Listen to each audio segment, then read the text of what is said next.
ஒரு காலத்தில் ஹுமாயூன் என்ற முகலாய மன்னர் இந்தியாவை ஆண்டார். அவர் தனது தந்தை பாபரின் விருப்பத்திற்கு இணங்க தான் பெற்ற நாட்டை பிரித்து தனது சகோதரர்களுக்கு கொடுத்தார். அவரது சகோதரர்கள் கம்ரான், ஹிண்டல் மற்றும் அஸ்காரி ஆகிய மூவரும் ஒவ்வொரு பகுதியை பெற்றனர். ஆனால் அவர்கள் அனைவருக்கும் டெல்லி அரியணையின் மீது ஆசை இருந்தது. இதனால் அவர்களுக்குள் போட்டி ஏற்பட்டது. ஹுமாயூனுக்கு இந்த சகோதரர்களைத் தவிர வேறு சில போட்டியாளர்களும் இருந்தனர். அவர்களில் மிகவும் குறிப்பிடத்தக்கவர் பீகார் மற்றும் வங்காளத்தை ஆண்ட ஆப்கானியர் ஷெர்ஷா சூர். ஷெர்ஷா ஒரு வலிமை மிக்க போர் வீரர். அவர் 1539இல் சவுசா என்ற இடத்திலும் 1540இல் கன்னோஜிலும் ஹுமாயூனை தோற்கடித்தார். இதனால் ஹுமாயூன் அரியணையை இழந்தார். அவர் ஈரானுக்கு தப்பி ஓட வேண்டியதாயிற்று. ஈரானில் பாரசீக அரசர் ஷா தாமஸ் என்பவர் ஹுமாயூனுக்கு உதவினார். அவரது உதவியால் ஹுமாயூன் 1555இல் டெல்லியை மீண்டும் கைப்பற்றினார். ஆனால் அவரது வாழ்க்கை முடிவு வியக்க வைக்கும் விதமாக இருந்தது.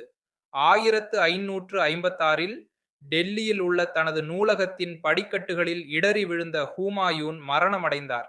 இவ்வாறு ஹுமாயூனின் வாழ்க்கை பல உயர்வுகளையும் வீழ்ச்சிகளையும் கண்டது. அவர் தனது சகோதரர்களுடனும் போட்டியாளர்களுடனும் போராடி இறுதியில் டெல்லியை மீண்டும் கைப்பற்றினார். ஆனால் அவரது மரணம் ஒரு விபத்தின் மூலம் நிகழ்ந்தது. இந்திய வரலாற்றில் ஹுமாயூன் ஒரு முக்கியமான இடத்தை பிடித்துள்ளார். அவரது வாழ்க்கை நமக்கு பல பாடங்களை கற்பிக்கிறது. இப்போ நீங்கள் பார்த்த வீடியோ மாதிரியே நம்ம ஆப்பில் ஒரு அனிமேஷன் ஸ்டோரி சீரீஸே வந்து கொடுத்துருக்கோம். ப்ளே ஸ்டோரில் நம்மளோட app quick learning for all இந்த நேமில் வந்து இருக்கும். இதை வந்து லாகின் பண்ணிக்கோங்க. முதல்ல ஹோம் பேஜ் இந்த மாதிரி தான் இருக்கும். இதில் அந்த ஸ்டோர் ஆப்ஷனுக்குள்ளே வந்து போங்க. ஸோ வரிசையாக எல்லா சீரீஸும் இருக்கும். இதில் வந்து டிஎன்பிஎஸ்சி அனிமேஷன் ஸ்டோரிஸ் இதுக்குள்ளே வந்து போங்க. இதில் இந்த கண்டென்ட்டுக்குள்ளே வந்து போங்க. ஸோ ஆல் கண்டென்ட்டு நம்ம இந்த மாதிரி ஒவ்வொரு டாபிக் வைஸாக வீடியோ கொடுத்துருப்போம். ஸோ அந்த வீடியோ பேஸ் பண்ணி அதுக்கு அடுத்தே பார்த்தோம் அப்படின்னா ஒரு குவிஸ் வந்து இருக்கும். ஸோ நீங்கள் வீடியோ ஃபுல்லாக பார்த்து முடிச்சு எல்லாம் ஸ்டோரி அனிமேஷனாக இருக்கும். ஈஸியாக நீங்கள் வந்து அண்டர்ஸ்டாண்ட் பண்ணிக்கலாம். அதை பேஸ் பண்ண டெஸ்ட் நீங்கள் வந்து எழுதலாம். இதே மாதிரி நம்ம நிறைய டாபிக் கொடுத்துருக்கோம். ஸோ நம்ம தொடர்ந்து பார்த்தோம் அப்படின்னா வந்து ஆப்பில் அப்லோட் பண்ணிட்டே வந்து வரும்.